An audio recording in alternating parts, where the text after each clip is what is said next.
Hello everyone, this is Jared from Financially Abundant Life. This is episode number 2, and we are going to be talking about the numbers side of our budgets today.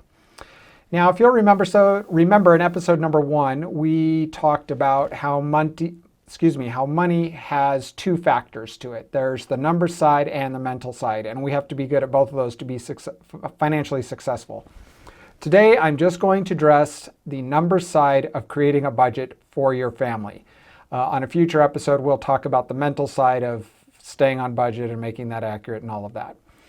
Before we get into it too far, I want to actually use a different word than budget, okay? Now, the word budget has a lot of negative connotations to it. A lot of people think, oh, it just tells me the things that I can't buy or the things that I shouldn't buy. It's almost this connotation that a budget tells us what to do with our money, and we know that that is absolutely not correct. It's our money. We spend it as we want. We're in control of it. We make our own decisions, okay? So rather than use the word budget, and every now and then I'm going to admit I slip up and say budget, but I'm going to use the word plan, like a financial plan. I think it is a little bit more pleasing to our ears. It has a little less negative connotation to it, okay? So just follow me along with that. A budget is a totally good word if that's what you like. I'm not saying there's anything wrong with the budget. I'm just using a different word. It has a better connotation. All right, let's get started. The 6 things that you need to do to create an accurate plan for your family, excuse me, starting at number 1 is it has to be accurate, okay? Now,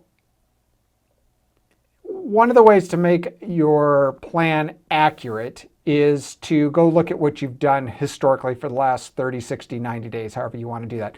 I know that seems like a lot of work. I actually have a spreadsheet on my website which you can download that will help you create a plan based on your expenses from your last 30 days. So I would encourage you to go download that.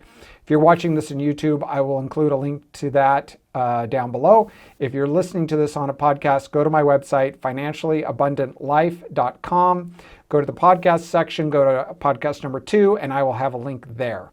And that will help you do that. You can go into your bank account, download it all, and just put in all your expenses for the last 30 days. It's really quick and easy. You're going to like it. Okay, so once you've created your initial plan, what you need to do then is at the end of every month, you need to go back and you need to reassess what worked and what didn't work. Now, we want to stay within our plan as much as possible, right? So if you budget, there's that word, if you plan, say, $400 a month for food, and at the end of the month, you realize that your family actually needs $900 a month, then that wasn't a realistic line item there, right? We need to reassess, re-gauge, and think, okay, 400 isn't right, so next month I'm going to plan to have $800 for my family there. And you want to do that at the end of every month. I do it at the end of every month to this day, even though I've lived on my plan for years and years and years. I still look at it and I still make little tweaks here and there, okay? There are other things too where just expenses change. Rents go up, utility bills change, things like that. And you always want to be accounting for that, okay? All right. Everything else that I'm going to give to you in this list, that was item number 1, is to make it accurate. The next 5 items here are all going to be trying to get to that accuracy there, okay? It's a big one. I would say it's the second most important. The most important I'm saving for the end, okay? All right, item number 1, make it accurate. Item number 2, personalized, okay? You need to make the plan, personalized for your family, okay? If you go out onto Google and you type, a family budget or something like that, you're going to see a lot of different Excel spreadsheets come up as options for you. And those are all good starting points, but you're going to find that what they try and do is they say, okay, what are the average expenses that a family has? And this is across the whole country, right? And they're going to give you maybe 5, maybe 10 different line items where you can group all those different expenses into. And that just doesn't work. You're probably going to need 8 or 9 of those, but you're probably going to need another 4 or 5 for your family, just because every family is unique and has different interests, different expenses. Again, not tooting my horn, but I would strongly recommend that you go download my plan from my website And what it allows you to do is you create your own line items, or you create your own categories for your plan. So maybe you have one for food, maybe you have one for entertainment, maybe you've got a daughter who's just crazy into dance and it costs a lot of money. You want to have a separate line item for that. You just put Susie's Dance. You can create all the different line items that you want. It makes it completely personalized to you. Let me give you an example here. I am really into paragliding, okay? I love it. I do it almost every single day after work, and it costs a decent amount of money. To get to the top of the hill, I've got to pay the driver $20 for each ride. So what I have done in my plan, I originally had one line item which I called fun. And then I realized my fun line item is kind of cattywampus. What's going on here? And what I realized is that a good portion of my fun line item was actually going towards paragliding. And so I decided to break that out and track it separately. This kind of leads into the third item to getting to an accurate plan for your family, and that is that it needs to be detailed, okay? We don't want to make this so detailed where we're tracking every little expense in its own line item. So maybe you have a line item for food.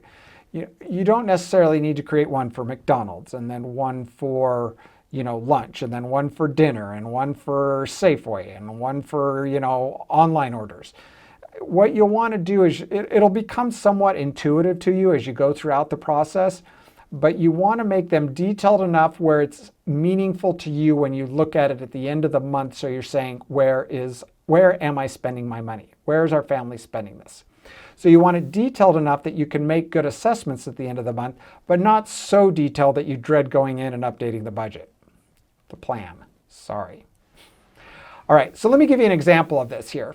A lot of times I find families, they'll have a line item and they call it TV, or they may call it online entertainment, something like that. And it usually includes expenses such as cable, and I'm making, this is just general expenses. Cable, Netflix, Hulu, an HBO subscription, a Sling subscription, and then some on-demand movies.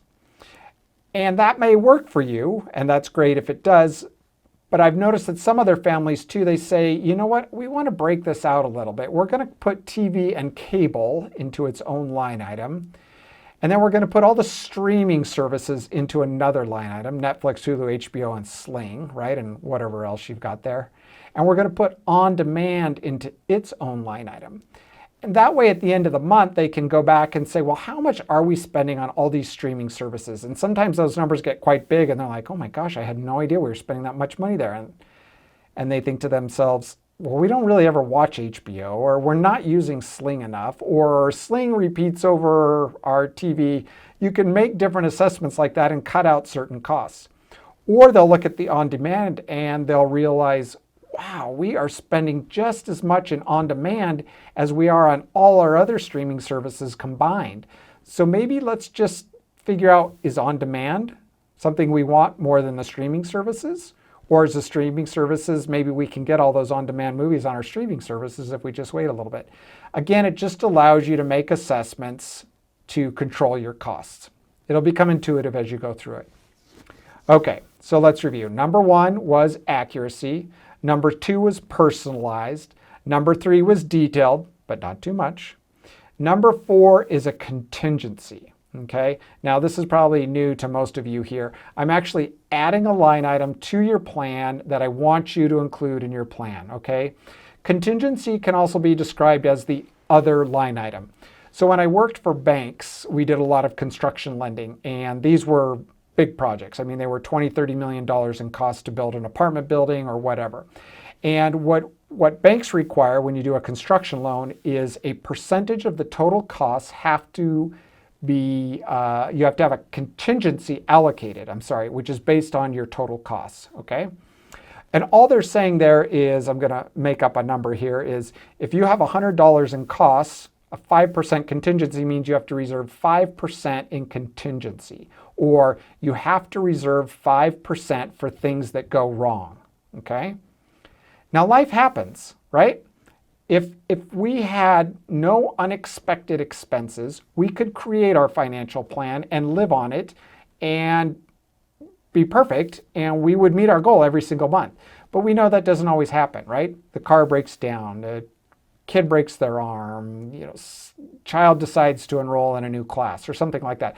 Unexpected expenses always come up. That's just part of life. This contingency line item, or the other line item, if you want to call it that, is a buffer. It's key to staying within your plan. So when the expense comes up, and the amount that you dictate to contingency is something we'll talk about on another day. For right now, just kind of use a gut check, and that's something else you can reassess every month. I need to increase it, or I have too much, we can decrease it there. But it is key to staying within your plan. That way, when something does happen, you get a flat tire and you end up having to pay whatever it is, $200 there. You're not out of your plan, and you don't have this urge to just give up because it didn't work, so why even try on everything else? You just throw it into that contingency line item or that other line item, and you're still within your plan there, and you're still on target, and everything's going along just perfect, okay? Now, at the end of the month, if you haven't used that contingency amount, then you have a little bit of slush fund there, and you can decide what you want to do with that. Some of my clients say, I'm going to take all of the unused contingency amount and pay down my debt. Others say, I'm going to split it. I'm going to spend a third of it, I'm going to save a third of it, and the other third I'm going to pay down my debt. Whatever it is that you want to do, okay? All right, so that was number 4. Number 5 is it needs to be organized. I'm not going to spend a lot of time on this because, again, my budget and most budgets do categorize the different line items, but there's generally 4 different categories you want to group all of your line items into. The first is income, which obviously is not an expense, but you want to allocate all your income, okay? Then you usually have your variable expenses. Okay, these are expenses that change from month to month to month. Food, right? You're never going to spend the exact same amount of food this month as you did last month. It's always going to be a little bit more or a little bit less. Utilities are a variable expense. Entertainment is a variable expense. Then your next category, right? So you have income, you have variable expenses, now you have fixed expenses. Your fixed expenses are expenses, but you know they're going to be the same dollar amount every single month. Those are a car payment, your rent, your cell phone bill, anything like that. You just know that it's going to be that much every month, okay? So we have income, variable expenses, fixed expenses, and then the last category is your debt payments. Now that's just if you're trying to pay off your debt. Some people who don't have a lot of debt or aren't really aggressively trying to pay it off, maybe you have a car loan and a home loan and that's it, they'll just put those under fixed payments because generally they're the same amount each month. But if you have a lot of debt or you're trying to pay off your debt, I like to break those out separately. More so, again, it's just at the end of the month you can see how much you've paid it down and how much progress you've made, and it kind of plays into the mental side of money there. All right, I want to go back through each of the first 5 items that result in an accurate plan for your family, and then the 6th one is going to be the key here, okay? First of all, you've made it accurate, then you've personalized it, you've made it detailed, but not too detailed. You have a contingency line item in there, or a slush fund. You've organized them into the 4 groups: income, variable expenses, fixed expenses, and debt. And then the last thing that you need to do to make your budget accurate is you need to track it. And 99% of the budgets out there on the internet don't have this option, okay? And this is key to living on your financial plan and making it a success. So once you create your plan, right, it's just like setting a goal and then putting it in the drawer and never looking at it again, right? You can come up with this great financial plan, and yet if you don't look at it and use it, then what good has it done you, okay? Here's another thing, another reason that tracking it is so important. How many of you have set a plan and you get 2/3 of the way through the month? You've got 1 week left, and so you pull this back out and you realize, oh my gosh, I've already spent this much on food and that much on entertainment, and there's no way I can make my plan for this month, so forget it. I'll do it next month. Well, next month comes around and you pay even less attention to it, okay? And that's so easy to do. I used to do that all the time. I'd be like, why can I not stay within my line item? If I plan $400 a month in food, why am I always going over by $50, $60, $75? It usually wasn't a lot, but it was enough. And each one of those line items, when I'm over $50, $60, $75, it really adds up. And what I realized is I wasn't tracking my money throughout the month, okay? So what I've found and what we have set up on another spreadsheet, I have two spreadsheets, one to help you create your plan and then the other one to help track your plan. And that one you get it when you work with me one-on-one for financial coaching, but you could create this on your own. What we do is we look at, okay, there's 31 days in the month. And if we are 10 days into the month, then we're 30% through the month. So we are, quote unquote, allowed to be 30% of the way through our expenses. Now, when I say allowed, we dictate to our plan how we're going to spend our money. But this helps us gauge, okay, I've already spent 40% of my food, so I'm within my plan, so I'm doing great, okay?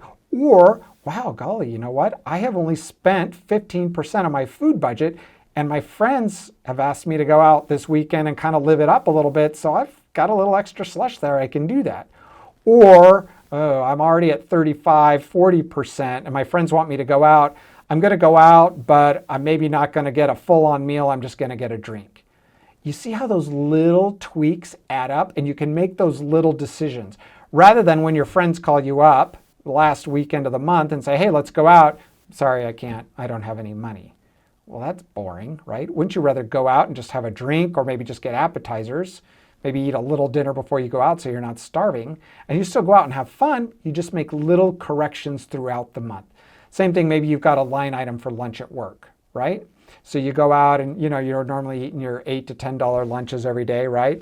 And you're tracking them on through. And then all of a sudden you notice you're a little bit over and you're like, oh, I need to dial it back. So instead of option A on the menu, I'm going to get option B on the menu. It's only a $5 difference, but that's going to keep me within my plan.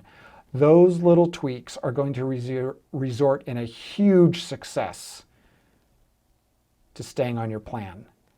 And it's not going to feel like this huge burden to you, okay? Now, to track your budget or your plan, okay, you need to do this on a regular interval. This is key. And I know it's probably going to feel a little overwhelming to you right now, but once you do it enough, you'll actually start to look forward to it. Set up a time in your day and do it once a day, every other day. I don't recommend going more than every other day. What I found was helpful for me is every day when I came into work, I pulled up my plan, I logged into my bank account, and I would usually have 2 or 3 different expenses there, right? And I would take those expenses and I would put it in. Oh, got my hair cut, paid the cable bill, and ate lunch. I would put those in. And then the spreadsheet is all automated. It would say, okay, and it's actually visual. It's really nice. It says, okay, you've spent 33% of your money, say in this line item, and we're 40% of the way through the month. And this is all visual. It's all represented in charts, so I can see it real easy. Like, oh, great. I'm well within my plan. I'm doing great. Or, oh, you know what? I'm slightly over. I need to dial that back. Okay, so for lunch today, I'm going to go, eat off the dollar menu or whatever you're going to do there, right? I'm going to dial it back just, $3 or $4 and that'll help me. Or, oh, I was going to treat myself tonight to dinner to this, but you know what? Instead, I'm going to go home and make this, or instead of treating myself, I'll have my regular one, whatever it is there, okay? It sounds a little mundane. It sounds a little childish, I know, but I promise you that if you track your spending and you make little corrections day to day, at the end of the month, the chances are very good that you're going to be within plan. And it's not going to feel like this huge, burdensome, overwhelming thing. And imagine that. Imagine at the end of the month, you've created a plan, you've stayed on plan, you haven't added to your debt, you've probably put some away into savings, and you've probably paid down your debt a little bit. And you haven't felt like you missed out on all the fun of your life. All right. Let's do a quick review here. There are 6 principles to creating an accurate plan, i.e. budget, for your family. 1, it needs to be accurate. 2, it needs to be personalized. 3, it needs to be detailed, but not too much. 4, you need to include a contingency line item or a slush fund. 5, it needs to be organized. The 4 categories are income, variable expenses, fixed expenses, and debt. And 6, you need to track it at least daily and make little tweaks to your lifestyle to help you stay within plan. If you create that kind of plan and you track it, you're already 2/3 of the way there to living a financially abundant life. And it's going to feel so much easier than how you're currently operating now. All right, that's what I have for you. We will talk about the mental side of staying on a budget or a plan in the next episode. That's really fun. I know it sounds kind of daunting and miserable, but it's actually really kind of nice, and the results are very freeing and very gratifying. So if you are watching this on YouTube, please like and subscribe to this video. I'd really appreciate it. If you are listening to this on a podcast, I would really appreciate it if you would subscribe to my podcast, and if you have a chance to write me a review. Thanks, and I will talk to you next week.